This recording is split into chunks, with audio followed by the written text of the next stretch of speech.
Quand je prends dernièrement les propos d'Emmanuel Macron sur l'Afrique, eh bien, tout Africain conscient devrait donc comprendre très vite tout ce qu'il a pu nous dire et qu'est-ce que ça signifie. Le général Tchiani a dit il n'y a pas longtemps du changement donc de tactique ou de stratégie des forces françaises en Afrique.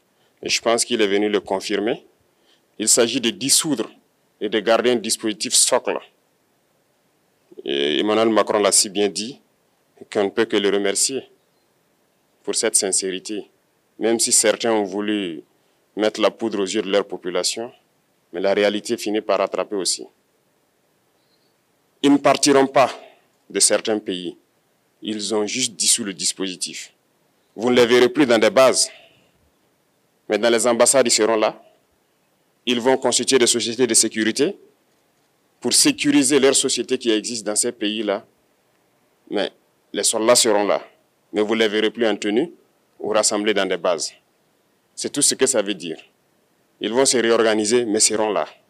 Il a parlé de politesse vis-à-vis de certains chefs d'État en leur donnant la primauté d'annoncer donc la rupture ou le départ des forces françaises. Ça nous importe peu, on peut dire.